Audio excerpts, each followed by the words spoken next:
Welcome to Sherlock Holmes Mystery, a chilling tale set in fog-shrouded London, where a man dies without a mark and no weapon is found. Can Holmes solve the impossible? Where are you listening from? Tell us in the comments below.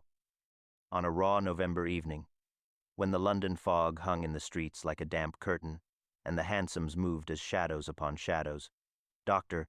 Watson was, as he so often had been, a guest in the familiar rooms of 221B Baker Street. Holmes had driven his violin to a nervous whisper. Then silence. The bow lay across the chair like a delicate rapier sheathed by idleness. A coal fire glowed in the grate, throwing a red geometry upon the carpet, and the odor of strong shag tobacco intertwined with the clean sting of the fog that had crept under the door. It was then that a singular visitor arrived, singular not only in consequence of his position, but in the extraordinary composure with which he bore tidings of horror. Inspector Lestrade, stiff with chill and duty, ushered in the Right Honorable Sir Percival Grayling, Under-Secretary. To the Treasury, a spare, ascetic gentleman whose evening dress sat upon him as if he had been fitted for a plainer life.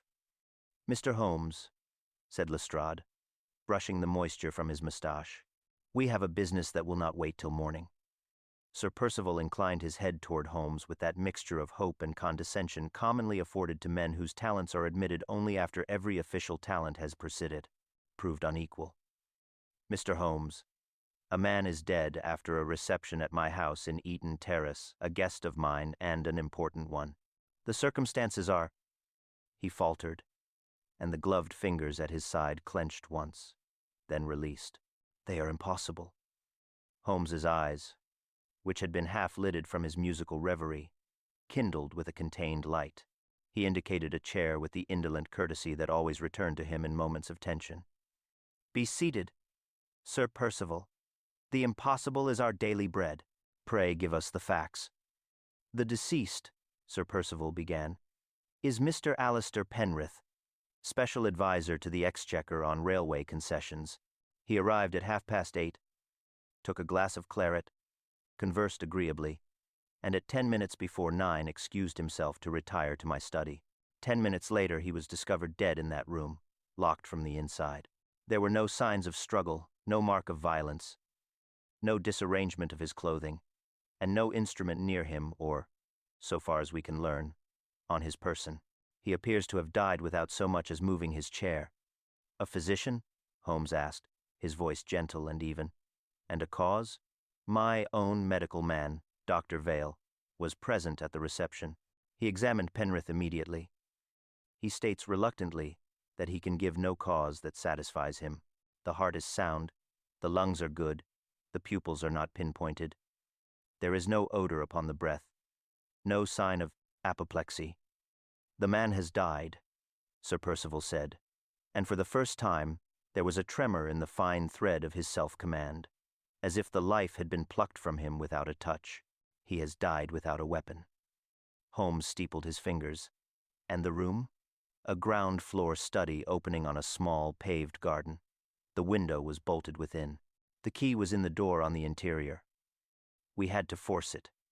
The hearth was cold, the lamps burning, on the desk a blotter, some official correspondence, a silver paper knife, and a glass of my brandy, which Mr. Penrith did not drink.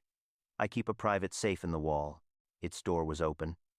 But nothing, it seems, has been removed." Lestrade, who had thus far allowed the statesman to present the matter, now cleared his throat. "I'll add, Mr. Holmes, that the servants were all below with the supper. Sir Percival's guests were in the drawing-room. No one was seen to approach the garden. And there is not a footprint on the paving stones. The fog has wetted them into treachery enough to show one. We have the beginnings of a scandal, and not one respectable clue to lay a finger upon." Watson, who had been noting the particulars with that anxiety which seized him whenever a living man's abrupt exit into silence was presented as an intellectual problem, asked, "The paper knife sharp?" "A silver page-turner of no edge at all," Lestrade said. "I tried it against my thumb and felt a fool for my pains." Sir Percival, perhaps sensing the peculiar blend of sympathy and curiosity that animated the doctor, leaned toward him confidentially. "My department will not endure a whisper of impropriety touching railroad concessions." Mr. Penrith was engaged upon delicate drafts, putting them into the safe while we were at table. He told me so himself. Yet though the safe stood open, the drafts appear undisturbed. Only there is a scrap of paper half burned in the grate. I drew it out with the tongs. One corner remains, and upon it the letters No D, which could be no debt, no doubt, or the beginning of a name. Holmes murmured. You preserved it? Sir Percival produced from his pocketbook a small envelope. Holmes did not open it, but held it to the lamplight as a banker might hold a promissory note. Excellent. You have not been advised ill, Sir Percival, coming here. Advised? Lestrade said with a short laugh. He was driven. The Prime Minister will not have his Treasury men falling down dead in locked rooms. Not in a season like this. Holmes rose in a single fluid motion, the lassitude shaken from him as a hound shakes water from his coat. Watson, your coat. We shall go at once. Sir Percival stood, relief warring with the concern that had brought him. You will find my carriage below. Lestrade, if you please, will be in attendance, Lestrade snapped, with professional stiffness that could not conceal his gratitude for the reinforcement. But I'll have it clear, Mr. Holmes, that this is yard business. It is always yard business, my dear Lestrade, Holmes said, taking up his hat and cane, and we are all of us some more consciously than others in the employment of truth. As we descended the stairs, the violin on its chair seemed to watch us with its mute, polished face, and the street lamps swam in their little halos as we stepped into the fog. Sir Percival's coachman, a square man with a scarf over his mouth, flicked his whip, and the wheels set their soft rhythm upon the damp road. Eaton Terrace was a line of respectable houses whose fronts held their breath even in daylight. That night they receded into the fog like ships into smoke. Sir Percival's door admitted us into the chastened blaze of a reception concluding in whispers. Ladies gathered like dark blossoms about the stairs. Gentlemen stood with the immobility of servants waiting to be dismissed. A single thin-shouldered man among them, whom Sir Percival later named as Mr. Felix Charon, the financier whose concessions were the subject of Mr. Penrith's drafts, watched our entrance with calculating attention, and then lowered his gaze, making himself common among the well-bred. Through here, Sir Percival said. A corridor led to the study, where two constables kept their silent vigil. Within, the air was still and closely respectable, the air of a man's workroom in which dignity outlives comfort. Holmes moved not as a visitor but as a naturalist in a new country, his glance lighting upon surfaces and corners as if he were translating a tongue others had never thought to learn. Mr. Penrith remained in his chair where he had been found, head slightly turned to the left, eyes closed as if in fastidious distaste, hands folded with clerical neatness upon the lap. He had been a robust fellow of middle years, well-dressed, clean-shaven, and, except for being dead, thoroughly competent. Permit me, Holmes said softly, and knelt, his nostrils dilating once, like a man who reads a book in a language of sense. He did not touch the body at first. Instead, he approached the desk. The untasted brandy reflected the lamp in a dull amber coin. The silver page-turner lay at an angle across the blotter. A square of paper had been turned face down, leaving a neat damp ring upon the blotter's surface. Holmes's forefinger traced the mark without contact, and his brows rose a fraction. He moved to the hearth. The ashes of a half-burned paper showed a blackened triangle, its remaining corner white against the grate. Holmes did not stoop. He observed it by the play of his shadow across it, as though his eyes had fingers. "The scrap, Sir Percival," he said, holding out his hand for the envelope. He withdrew the fragment and laid it beside the ash. The letters were as Sir Percival had reported. No. D. Holmes's mouth thinned in what Watson had learned to recognize as interest pleased by its own confirmation. "Constable," Lestrade said, taking the habit of command, "keep the door. No one enters or leaves without my say." "There is a draft," Holmes observed. "The window is secure," said Sir Percival. "The window is a window," Holmes returned absently, moving his hand through the air between the desk and the hearth. "It is not responsible. Who last used your study, Sir Percival, besides yourself?" "Mr. Penrith." "This evening." Before that, no one. Except my secretary, Mr. James Alderney, this afternoon, to place some documents on the desk. Holmes's eye rested for an instant upon a small oval of soot upon the fender, no larger than a thumbnail, as if a drop of dark dew had fallen there. He did not remark upon it. He only moved his cane fractionally, the ferrule describing a line from the blotter's damp ring to the fender, and thence to a spot upon the rug where the pile lay minutely crushed, not across, but inwards, as if by a weight set down and taken up with care. Watson felt the familiar sensation of a curtain stirring, though the window was shut, that sense that there existed in the room a story told out of hearing, and that Holmes was listening with faculties he had sharpened as other men sharpen razors. Lestrade crossed to the safe, which, as Sir Percival had said, stood open. "We've inventoried the contents," he said. "Everything appears as it ought: letters, ledgers, deeds. I don't like that. Appears, Mr. Holmes. When something appears to be so, it's because it very much might be otherwise." Holmes smiled very slightly. "Your instinct does you credit, Inspector." He bent at last to Penrith himself. The man's collar sat properly. There was no lividity of the lips out of the ordinary. The hands were cool, and so far as Watson could determine from where he stood, free of stain. But Penrith's right boot had left the faintest trace of wet upon the carpet, as if he had crossed a surface barely damp enough to acknowledge him. Holmes's gaze went from that moisture to the brandy glass and then to the lamp chimney, where, upon the clear glass, a pinhead smear of blue stood out against the light. "Prussian blue," Holmes murmured, almost to himself, and then, "No, something allied to it. Curious." "Mr. Holmes," Sir Percival said, "you see more than we do. Do you also see hope?" Holmes straightened. The light in his eyes had become cooler. More remote, the light that shone when the case, having rapped at his door, had been invited into his mind. "Hope is a sentimental word," he said with that brusque candor which, in other men, would have been rudeness, and in him was merely accuracy. "But I see order. That is better. Mr. Penrith did not die at random. There is a line to be drawn from this blotter to that fender, from that smear of pigment to the open safe, from the open safe to the scrap in the grate. The line is faint, but it is present. We shall trace it." Lestrade blew through his moustache. "If there's a line, I'd be glad of a finger to point it, Mr. Holmes.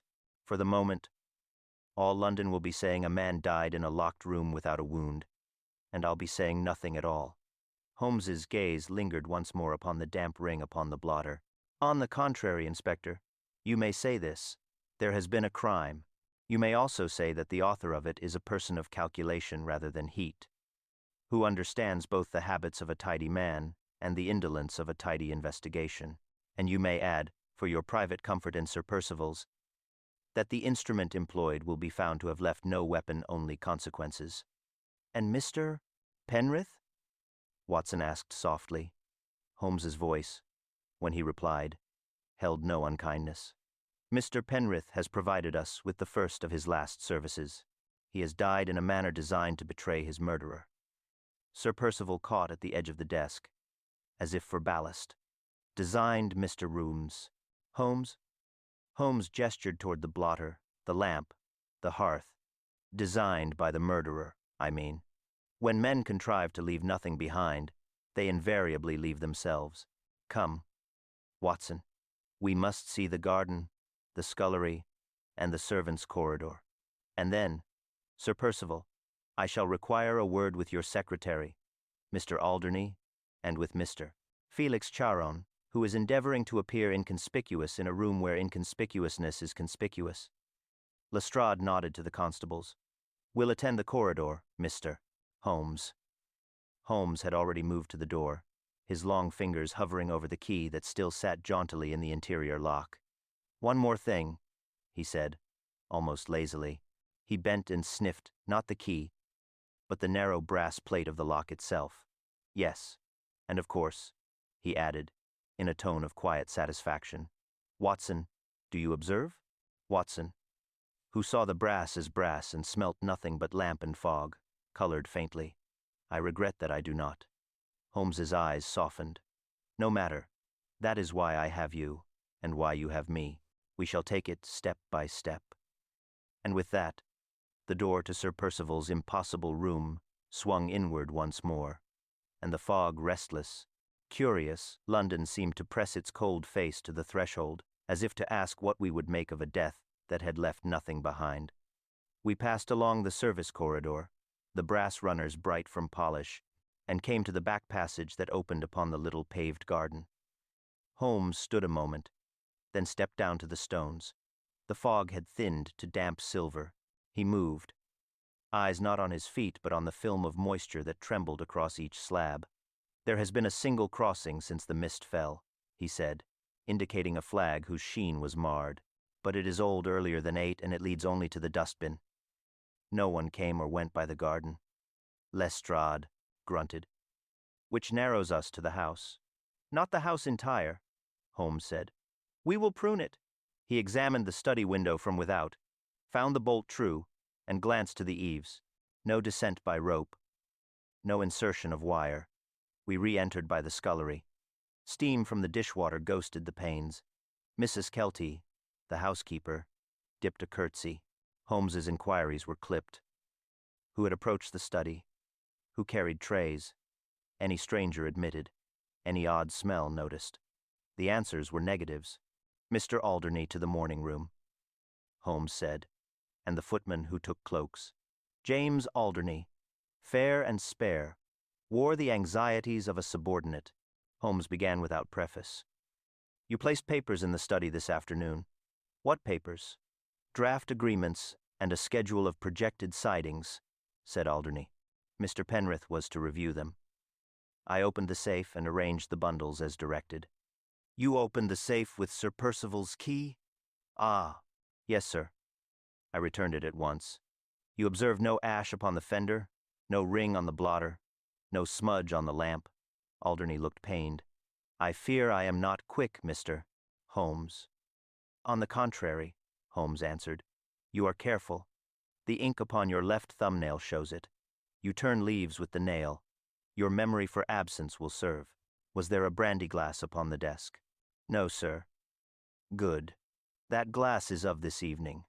The ash in the grate is not coal but paper charred clean. That, too, is recent. Did Mr. Penrith use your pen today? My pen? No. Holmes's eyes brightened. You may go, Mr. Alderney, but remain within call. The footman entered a mild youth named Dodd. You took cloaks. Did any guest vanish from the drawing-room for more than a few minutes before the alarm? Mr. Charon asked for the gentleman's closet, Dodd said after a glance toward Sir Percival. He was gone near a quarter hour. Mr. Penrith passed down the back stair at 5 minutes to 9. No other, sir. Perceived any unusual scent, bitter almond, ether, metal? No, sir. Only polish and food. Your sense is trustworthy. Sir Percival's mouth had tightened. Mr. Charon is an honored guest, he said. He is not to be made a subject before my household.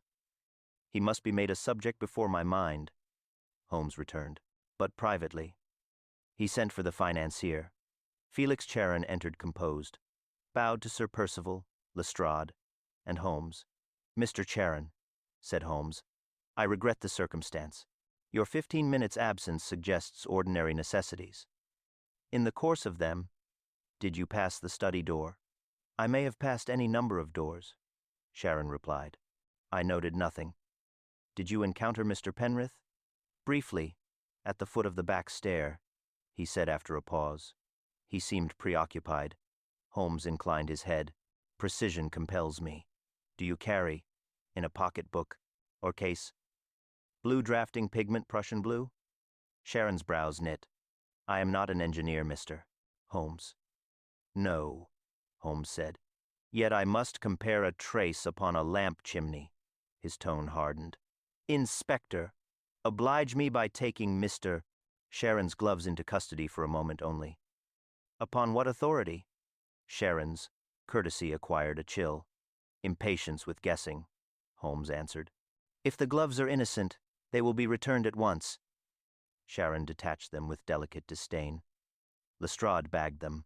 Sir Percival watched, pale, but said nothing. Lestrade's moustache bristled with wary satisfaction. The house held breath. Holmes looked to me, the eager light stronger in his eyes. Watson, a small test with oxalic acid will enlighten us. The study, if you please. The hour moves. Holmes's laboratory instincts took command the moment we re-entered the study. He set down a small vial of oxalic acid from his pocket case and requested the constable to fetch a basin of water.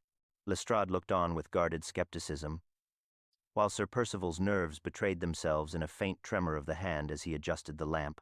The financier's gloves, pale kid now slightly creased, lay upon the blotter like the discarded skin of a serpent. Holmes dipped a glass rod into the acid, drew it across a moistened scrap of linen, and pressed the fabric gently against the left glove's fingers. Within seconds, a faint blue shadow bled to the surface.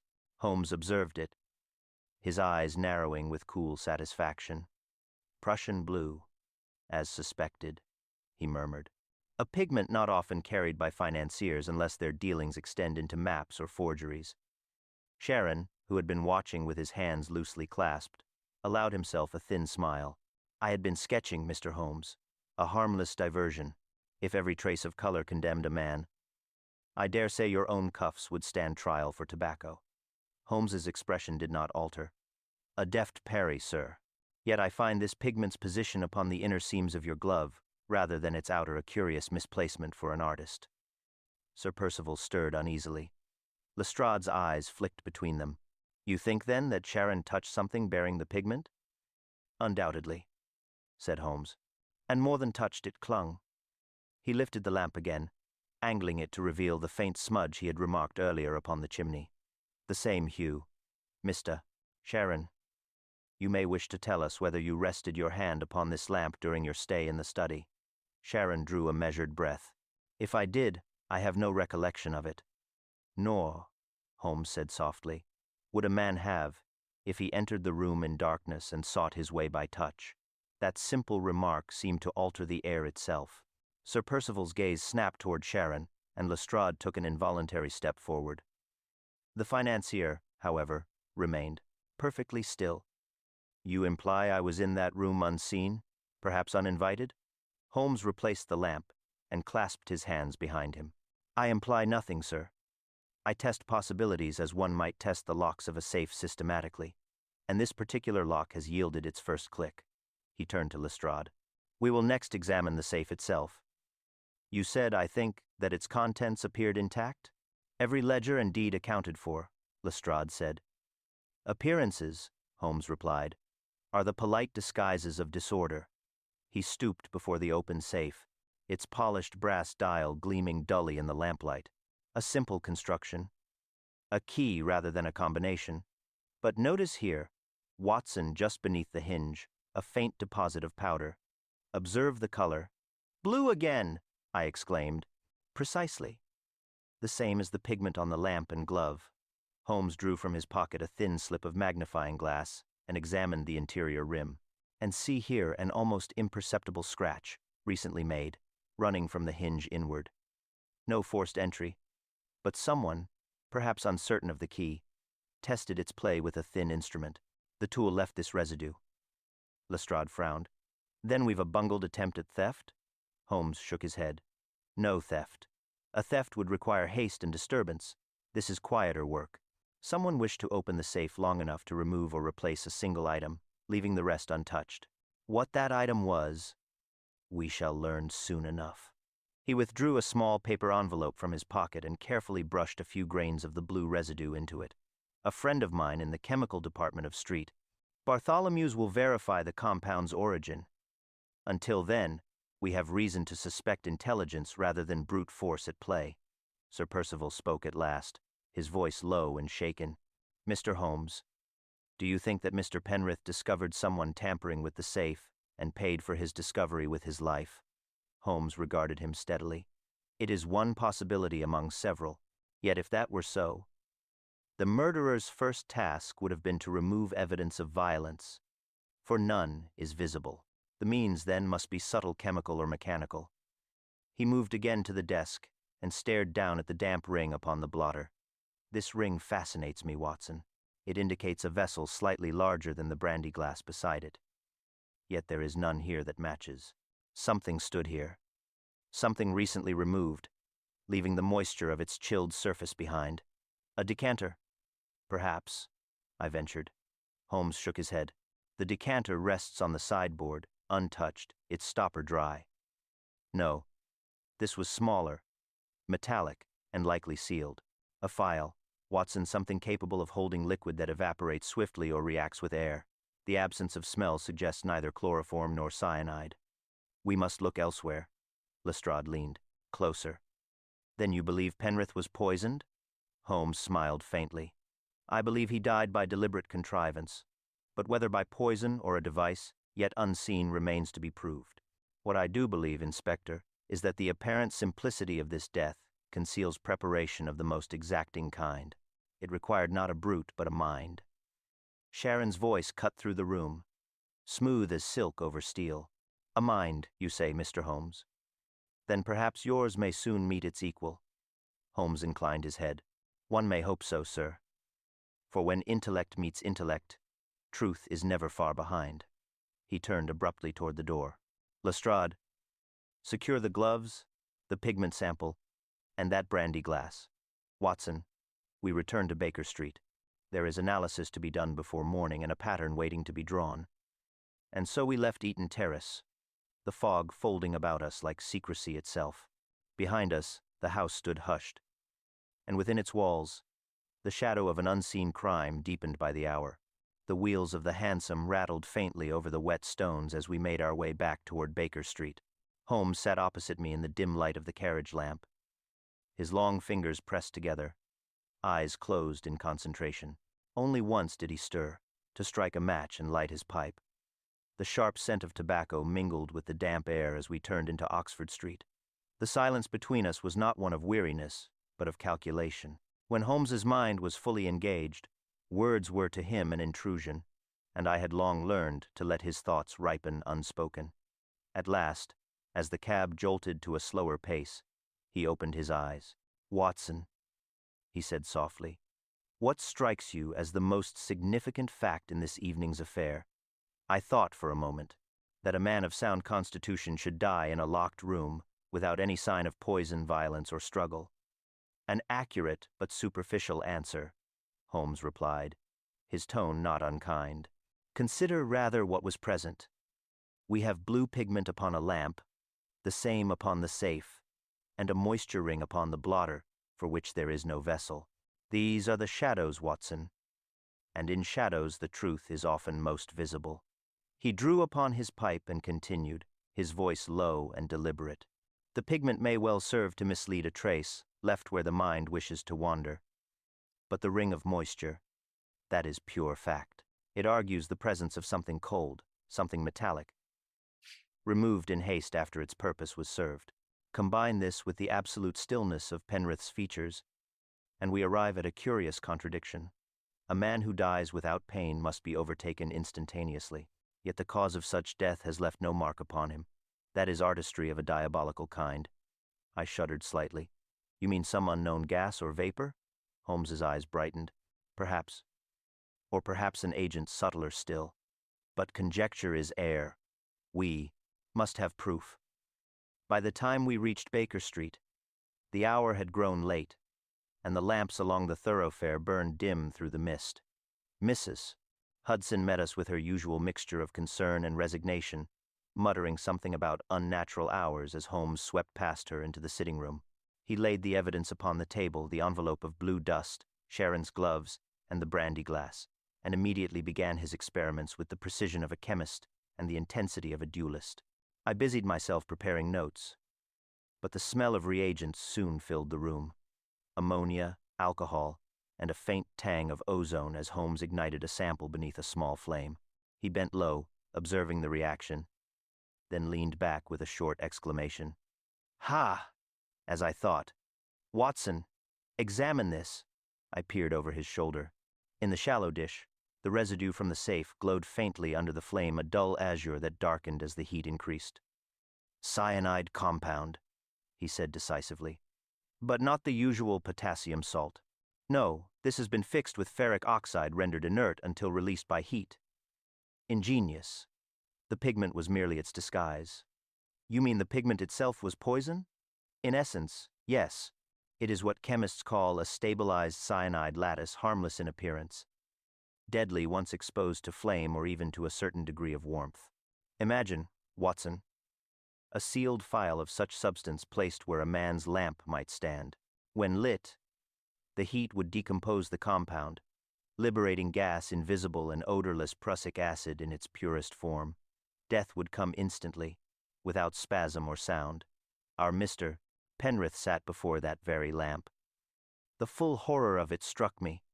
Then he was murdered by his own light. Holmes nodded.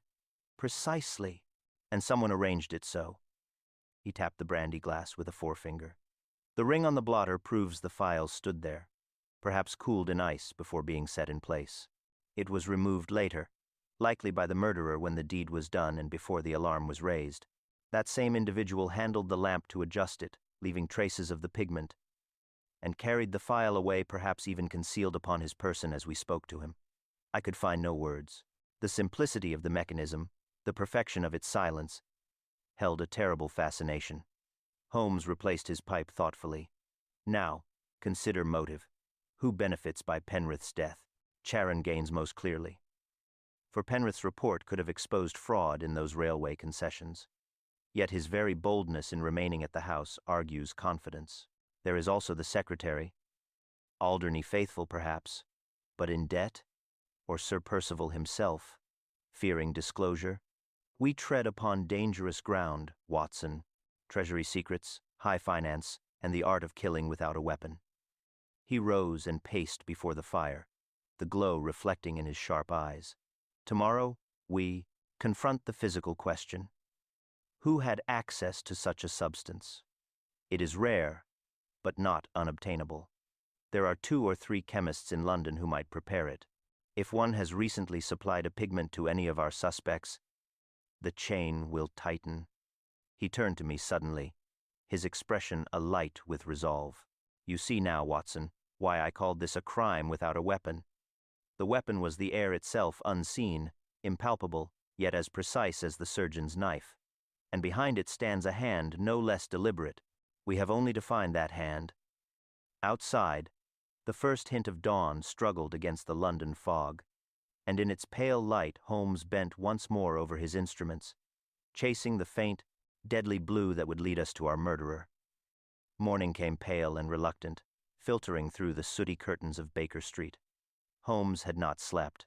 When I awoke upon the settee, he was seated precisely where I had left him, his chin upon his hands, the remains of several test tubes, and a long coil of litmus papers scattered across the table. A small Bunsen flame still burned blue, its thin whisper the only sound in the room. He had shaved, however, and the gleam of his eyes told me that sleep would have been an inconvenience rather than a necessity. You see, Watson, he began the moment he noted my movement, we stand at a most delicate intersection. The chemistry is clear, the mechanism proven, but the intent that is our labyrinth. A clever assassin may devise a death without evidence, but motive leaves a trail even fire cannot consume. He extinguished the flame and gestured toward the window where the first carts of milkmen rattled by. This morning we shall call upon Mr. Swithin at the Chemical Supply Company in Holborn. He is a cautious man, and will remember to whom he has sold such pigments as we have here. Dress warmly, the fog is thick as villainy itself. Within the hour we were on our way, the cold damp of early London cutting through the mist. At Holborn, the narrow shop of Swithin and Co. sat wedged between a stationer's and a pawnbroker's, its windows glinting faintly with the blue of bottled solutions and powdered dyes. Inside, the air was sharp with spirits and alum. Mr. Swithin, a stooped gentleman with careful hands, greeted Holmes with the deference of one chemist recognizing another. Holmes lost no time in preamble.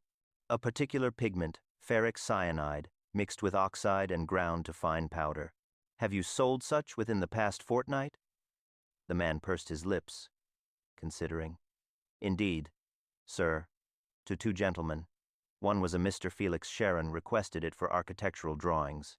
The other, Mr. James Alderney, who required but a small amount, claiming it for clerical markings. Both are on my ledger. Holmes's glance toward me was swift and meaningful. You recall their appearance, Mr. Swithin? Mr. Sharon, tall, refined, a gentleman who speaks as though one word too many would devalue the rest. The younger man, Alderney, nervous, deferential, the sort who counts his change twice before pocketing it. Holmes thanked him gravely and examined the ledger. The exact dates, if you please. Mr. Sharon, 8 days past. Mr. Alderney, only 3. Outside, the fog had thickened to a soft wall. Holmes tucked his chin into his collar and murmured, "We are upon the scent, Watson. 2 men with access to the same rare substance, the financier and the secretary. One could conceive, the other could execute. It remains to learn which wore the glove and which held the match." We returned to Baker Street only long enough for Holmes to pen 2 notes. The first went by special messenger to Lestrade, asking him to summon Alderney to Scotland Yard under the pretext of routine inquiry. The second was directed to Sir Percival, requesting that he keep Sharon engaged at his residence until Holmes's arrival that evening. Then Holmes turned to me, a light of fierce satisfaction upon his face. "There is a moment, Watson," he said, "when the fish tugs faintly at the line. One must neither strike too soon nor let him swim too long. This day will test the balance." By evening, as the lamps flared along Whitehall, we entered the imposing facade of the Treasury offices where Sir Percival awaited us. He greeted us with visible strain, for Sharon was again among his guests, conversing quietly by the hearth as though no breath of suspicion touched him. Holmes bowed politely and, to my astonishment, began at once upon a light discourse regarding railway shares and colonial investment, until even Sharon's guarded poise relaxed. Only then did Holmes turn his gaze upon him fully. "Mr. Sharon, it seems you are a man of broad interests, finance, art, and now chemistry." Sharon's smile did not falter. "Ah, the pigment. Yes, I purchased some for a decorative scheme, nothing more." "I trust I am not under arrest for that?" "Arrest?" Holmes repeated mildly.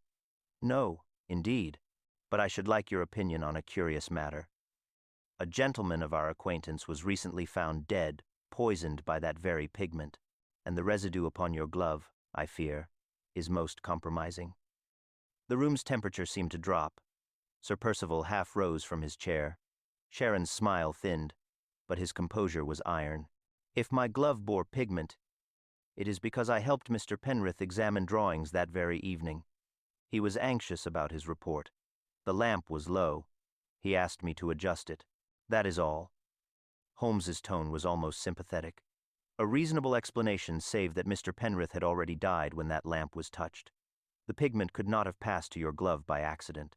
You handled it after the event, to remove what remained upon the glass and conceal the file. A pity the smallest smear escaped your notice." Sharon's face hardened.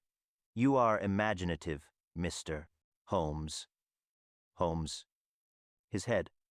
"I strive to be.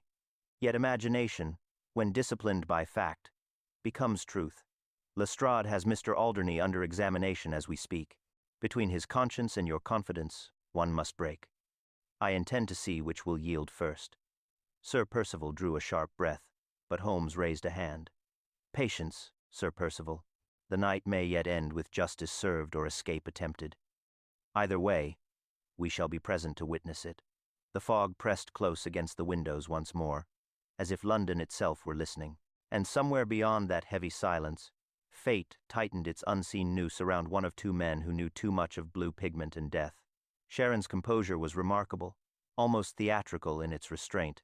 His gaze moved from Holmes to Sir Percival and back again, weighing the room like a man measuring an audience rather than a threat. "Mr. Holmes," he said evenly, "you mistake coincidence for conspiracy. I touched that lamp because Penrith bade me do so.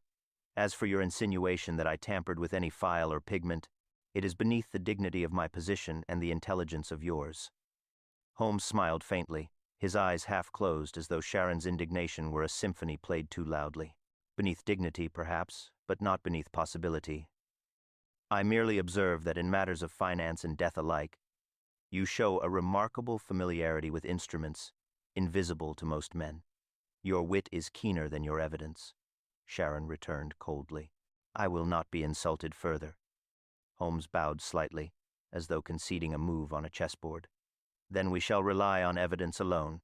You will oblige me, Sir Percival, by allowing Mr. Sharon's carriage to be detained for a short while. I should like to see whether his driver bears blue upon his cuffs, as his master does upon his gloves. For the first time, Sharon's poise faltered, his lips parting just enough to betray a flicker of calculation. Then he laughed, a dry, musical laugh that filled the silence like a blade being sheathed. You may test whomever you please. My driver has never set foot in your study, nor has he murdered a man for railway papers. At that precise instant the door opened, and a footman entered, pale and breathless. Begging your pardon, Sir Percival, he stammered. But a message from Scotland Yard, urgent, sir. It was brought by an officer. Holmes stepped forward swiftly. Give it to me. He broke the seal with a sharp crack. I saw his eyes move rapidly over the lines, and then a gleam of satisfaction lit his face. He folded the note and tucked it into his pocket. Lestrade's work is never poetic, he said dryly, but sometimes it is conclusive. Sir Percival leaned forward anxiously. You have news? Holmes regarded Sharon. Indeed. Mr. Alderney, the faithful secretary, has confessed. Sharon's fingers tightened upon the arm of his matron's chair. Confessed to what? To assisting in the preparation of the pigment, under the instruction of another.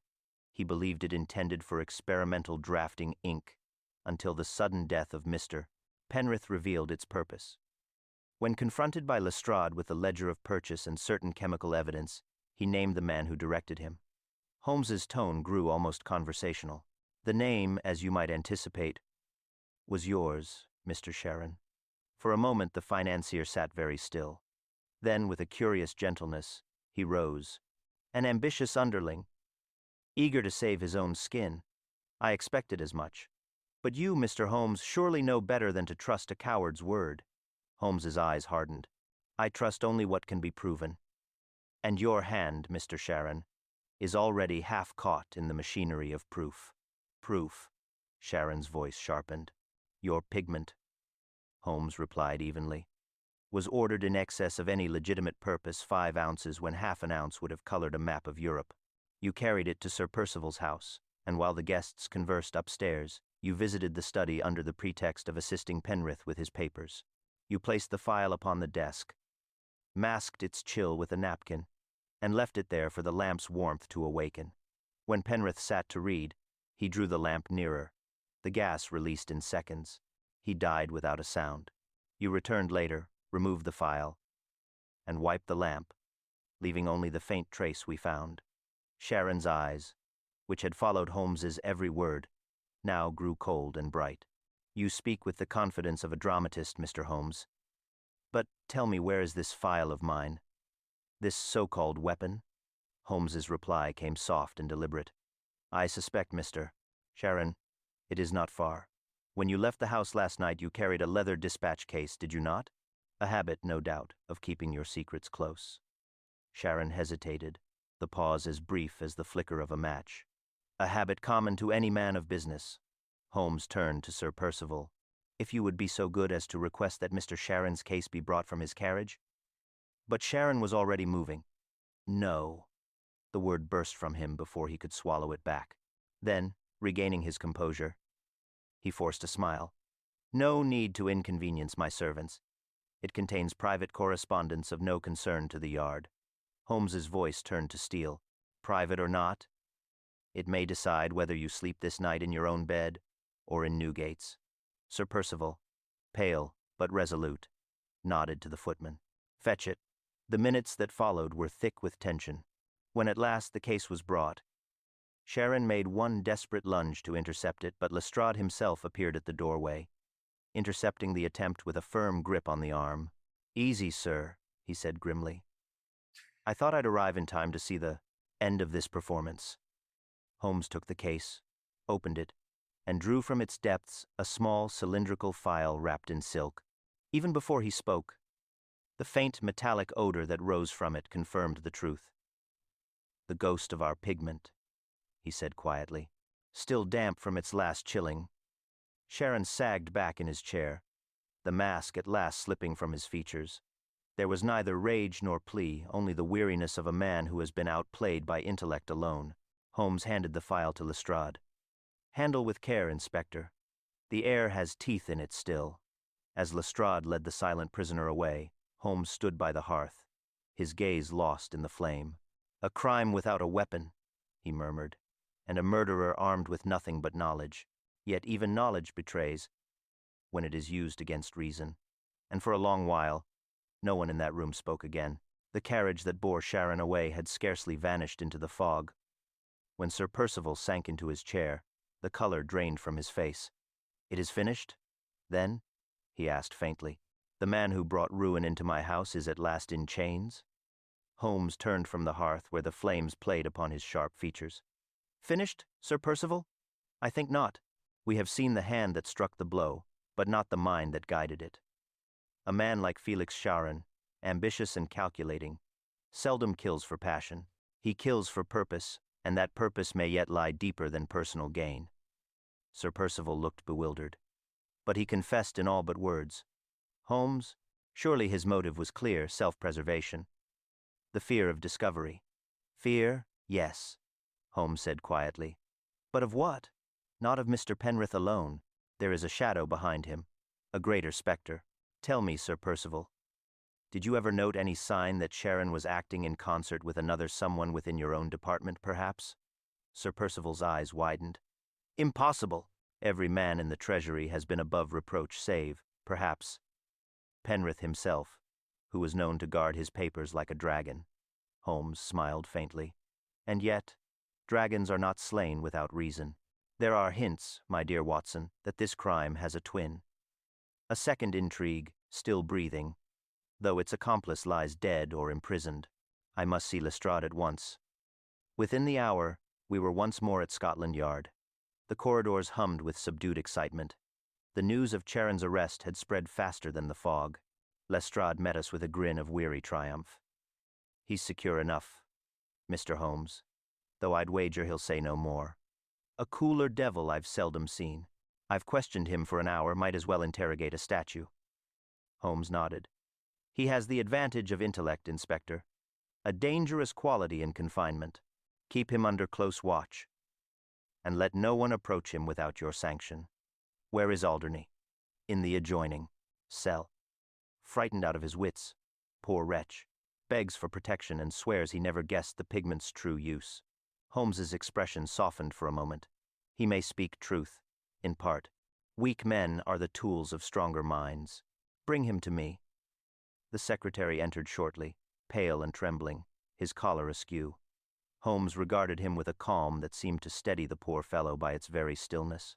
"Mr. Alderney," he began, "you have assisted in a scheme which cost a man his life. Whether you hang for it depends upon how clearly you now speak.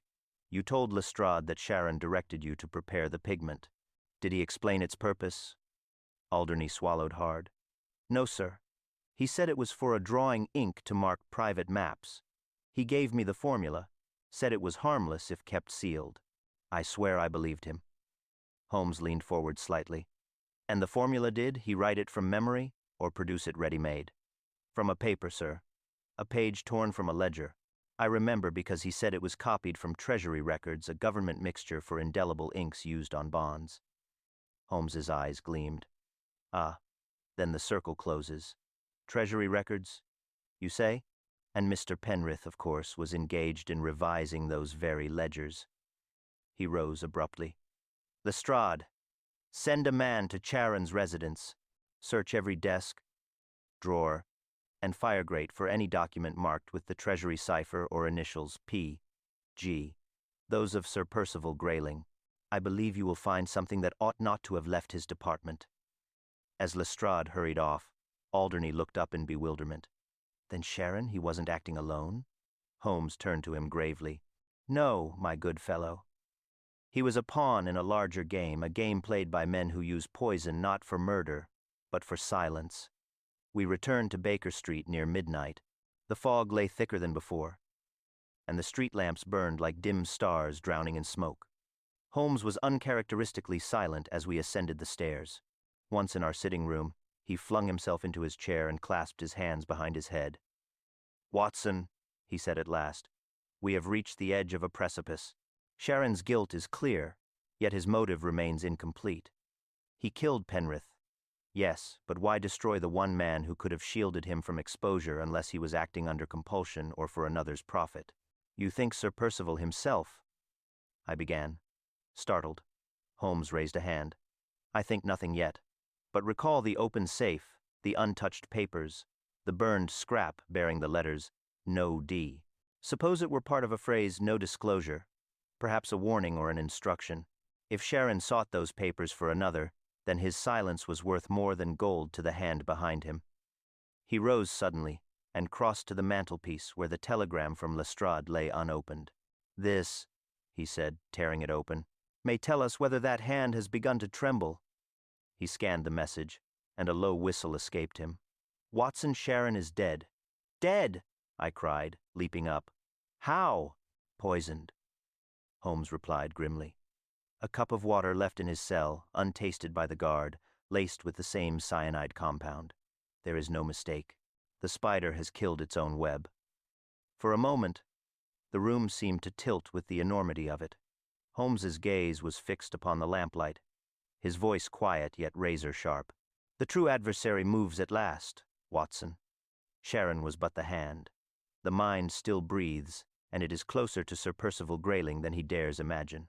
Outside, the bells tolled one, and the fog pressed harder against the panes, as if London itself were holding its breath for what would come next. For several moments after Holmes's pronouncement, I could not speak. The idea that Sharon, cold, cunning, unrepentant, had perished by the same invisible hand he once wielded chilled me to the marrow. Holmes, meanwhile, stood as motionless as a statue, his features drawn taut in the glow of the fire. The silence was broken only by the soft hiss of the coals. Poisoned in his cell, I repeated. But how could it have been done? Lestrade assured us no one was permitted near him. Which makes the act all the more revealing, Holmes replied. Our murderer possesses not only ingenuity but influence. The poison was the same, delivered with precision, untraceable, swift. It would not surprise me if the cup had been placed by one whose presence excited no suspicion, a messenger. Perhaps, bearing orders in the name of the Yard. I saw comprehension dawning in his eyes, the familiar gleam of thought burning through fatigue. You see, Watson, when a man kills to silence a partner, it is because the secret they shared still endangers him. Sharon's death was not vengeance, it was containment. Then Sir Percival? I began cautiously. Holmes's glance was sharp. He is the one constant, the one man who profits from all sides. Think of it. Penrith dead before his report could expose corruption in the concessions. Sharon silenced before he could confess his connection. The pattern is too perfect. But proof. Watson, proof eludes us still. He paced to the window, brushing the fogged glass with the back of his hand. The assassin has struck twice without leaving a trace. He will not risk a third unless forced. We must compel him to act. I stared. You intend to bait him? Precisely. And he shall think it his own idea. Before I could protest, Holmes was already dictating a telegram. To Lestrade, he said briskly. Have the morning papers print that Sharon, before his death, made a partial confession naming one senior Treasury official as his co-conspirator. Add that the name has been withheld pending verification. That will suffice. But surely, Holmes. I exclaimed. If Sir Percival truly is involved, this may drive him to desperation. Which is the object? Holmes returned coolly. Desperation unmasks even the most disciplined of men. Once he believes the secret on the verge of revelation, he will make a single, fatal mistake. I could not suppress a shiver. And if he is innocent, then he will sleep soundly, Holmes said, drawing on his pipe. But I do not think he will. The following morning, London awoke to the scandalous headline, Treasury Scandal Deepens. Financier's Death and Secret Confession. I confess I felt a pang of guilt as I watched Sir Percival's carriage draw up outside Baker Street a few hours later, the man himself pale as parchment and trembling with agitation.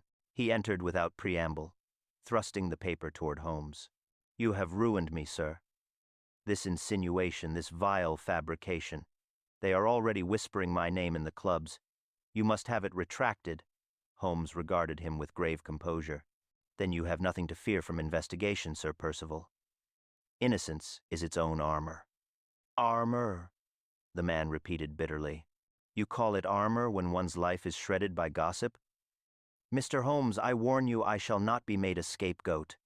Holmes leaned forward, his tone quiet, deliberate. Then tell me, Sir Percival, who else within your department had access to Penrith's drafts? Who could have leaked them to Sharon? The undersecretary's eyes flickered. No one, he said quickly. No one but myself and Penrith. Holmes rose slowly. Just so. And now, Sir Percival, I must ask you to remain in London until I call upon you. Do not attempt to leave the city. The man drew himself up, outraged. Are you threatening me? I am protecting you, Holmes said evenly, though the steel in his tone left no doubt of his meaning. Sir Percival hesitated, his lips moving as if to speak, then abruptly turned and strode out, the door slamming behind him. Holmes stood motionless for a long time, listening to the retreating carriage wheels fade into the fog. Watson, he said at last, our trap is set. By nightfall, the true criminal will either run or strike again, and whichever course he chooses will bring him straight to us. He turned to the window once more, the faintest smile crossing his lips. For the most dangerous moment of any man's life, he murmured, is when he believes his secret is still safe. The hours that followed were thick with tension, as if the very air of Baker Street held its breath. Holmes spent the afternoon in restless silence, alternating between stretches of absolute stillness and bursts of movement so sudden they startled even me. He would rise abruptly, pace the length of the rug, then halt mid-step, his gaze fixed on some invisible pattern only he could see. I knew better than to interrupt him when he was thus engaged. The machinery of his mind was at work, and any intrusion risked throwing off its delicate rhythm. At last, as twilight began to bleed through the fog, he spoke. Watson, our adversary is cornered. He will come tonight. I looked up sharply. You are certain? As certain as I am of my own reflection. The notice in the press will have struck panic into him. He believes himself betrayed by Charon's dying words, and that fear will drive him into motion. It is one thing to outwit justice, quite another to outpace the phantom of one's own guilt. He must act to destroy what he believes still threatens him, and he will act before the night is done. Holmes moved to the writing desk and withdrew his revolver, checking the chambers with mechanical precision. He handed me another weapon from the drawer. Keep it close, but do not use it unless I give the word. We are dealing with a desperate man, and desperation makes even a coward dangerous. Before I could reply, there came a firm knock at the door. Mrs. Hudson entered with a card upon a tray. The gentleman insists it is urgent, Mr. Holmes. He would not give his name. Holmes took the card, glanced at it, and smiled grimly. Ah, the wind arrives before the storm. Show him up. Moments later, Sir Percival Grayling stepped into the room. The transformation in his appearance since the morning was startling. His clothes were disordered, his eyes bloodshot, and his manner that of a man at war with himself. He clutched a folded newspaper in one trembling hand. Holmes, he began hoarsely, I could not rest. You must listen to me. This accusation, this monstrous lie, has spread like wildfire. I have had letters, telegrams, insinuations. They will dismiss me before the week is out. I am ruined. Holmes regarded him steadily. You are ruined only if you run. Sir Percival, sit down. He obeyed mechanically, his composure breaking. You do not understand. I have served my country faithfully for 20 years. I would never stoop to corruption. Never. Yes, I dealt with Sharon, but only to expose his deceit. I had begun to suspect him long before Penrith's death. I kept silent until I could prove it, but now he is gone, and I stand accused in his place. Holmes's gaze did not waver. An admirable speech, sir. And yet, you visited Penrith's study twice on the night of his death, once before the reception began, and again when he was already dead. Sir Percival stared at him, horror dawning in his eyes. How could you possibly know that? Holmes moved to the window, drawing aside the curtain just enough to peer into the fog. Because the ash I found on your fender was from a special blend of Indian cheroot, favored by you alone, as the tobacconist on Pall Mall confirmed this afternoon. Penrith did not smoke.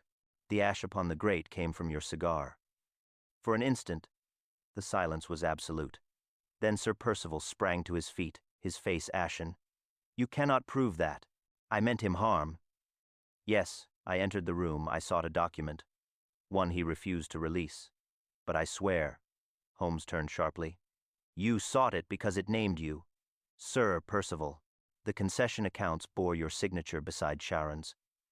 When you realized Penrith intended to reveal the fraud, you silenced him. And when Sharon grew fearful, you silenced him too. Grayling's hands went to his temples, trembling violently.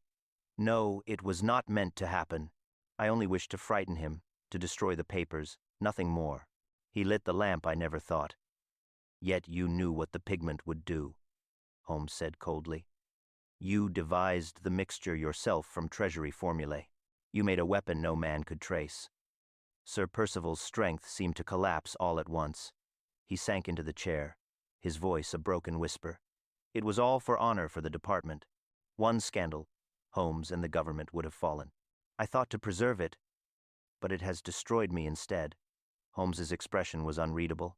The truth, Sir Percival, is never a servant that stays bought. It will betray you, as surely as Sharon did. As the sound of footsteps rose on the stairs, Lestrade arriving in answer to Holmes's discreet summons, the fog outside pressed harder against the window pane. London seemed to hold its breath again, waiting as the net drew tight around the man who had killed without weapon or mercy, and who now sat staring into the fire as though its dying embers might burn away his guilt. Lestrade entered just as Sir Percival's trembling hands slipped from his face, revealing eyes hollowed by despair. Holmes greeted the inspector with a faint nod, the quiet control in his tone belying the charged air of the room. You are timely, Lestrade. Our guest was just beginning to unburden himself. Grayling started, looking wildly between them. No, you cannot mean to arrest me. I came of my own accord, to explain, to appeal to reason. I tell you, I never meant murder. Holmes regarded him gravely. You meant to suppress truth, Sir Percival, and truth resisted suppression. It has a way of burning through the hands that grasp it. Inspector, you will find in Sir Percival's breast pocket a small brass key, the companion to the Treasury safe from which the cyanide pigment was drawn. The ledger he sought to destroy remains in my possession. Lestrade, his mustache bristling with grim satisfaction, stepped forward and retrieved the key. That settles it, then. I've had my share of villains in fine coats, but few who talked of honor while choking men in locked rooms. I'll see to his papers at once. Do so, Holmes said quietly, but handle them with care. There are matters within those pages that may embarrass more than one department. Grayling's composure fractured entirely. He rose unsteadily, his voice trembling. You think me a monster, Holmes, but you cannot comprehend the peril that lay before me. The concessions were meant to secure the Empire's roots, our very standing abroad. Sharon's greed threatened to ruin us all. I tried to end it cleanly, discreetly, before it spread. If you had seen what I faced. Holmes cut him short, his voice low but firm. I have seen men justify blood with reasons no less noble. Sir Percival, the distinction between patriot and murderer lies only in the courage to face consequence. You sought to save your department's honor, yet you have only stained it further. The Undersecretary's shoulders sagged, and for a long moment he seemed a man hollowed of purpose, his breath coming in shallow, uneven gasps. You have won, Mr. Holmes, he said finally. May your truth serve England better than I have. His gaze drifted to the fire, to the dull orange coals that glowed faintly in the grate. There are stains, you know, that no inquiry can wash clean. Lestrade moved forward to place a restraining hand on his arm, but Grayling did not resist. His voice, when it came, was oddly calm, as if the struggle within him had burned itself to ash. One request only, let me step outside for a moment. I will not flee. I only wish to breathe the air once more. Holmes studied him a moment before replying. I fear, Sir Percival, that even the air of Baker Street may prove poisonous to a man in your position. You will remain here until Lestrade is ready. For an instant, defiance flickered in Grayling's eyes, then it was gone. He slumped back into the chair, his gaze distant and unfocused. The silence stretched, broken only by the faint ticking of the mantel clock. At length, Lestrade signaled to his constable waiting below, and together they escorted the prisoner from the room. When the door closed, Holmes stood motionless by the fire, his lean profile limned in the glow. I watched him in silence, sensing the storm of thoughts that still moved behind that impassive mask. At last he spoke. "It is curious, Watson, how the subtlest instrument of death is often conceived not in malice, but in fear. Sharon killed for profit, but Grayling for preservation. Yet both reached the same end. There lies the symmetry of crime." He turned away from the hearth and sank into his chair, steepling his fingers before him. "The world will read tomorrow that justice has prevailed, that the crime without a weapon is solved. Yet I wonder which crime was greater, the one that killed a man, or the one that sought to bury the truth beside him." The fire hissed softly, and beyond the window the fog thickened once more over London. Holmes's eyes followed it absently, his voice a murmur that barely disturbed the quiet. "We chase villains through alleys, Watson, yet the darkest corners are often found in Parliament and boardrooms. Remember that." He reached for his violin then, and as the first low notes trembled through the air, I felt the strange, familiar ache of finality settle over us. Another case concluded, another soul condemned not by rage or greed alone, but by that most corrosive of motives, the fear of being found out. Holmes played on, the melody soft, reflective, as if offering requiem not only for the dead but for those still living beneath the weight of their own secrets. And in that fading music, I sensed his mind already turning away from scandal and sorrow toward the next mystery that London's restless fog would deliver to our door.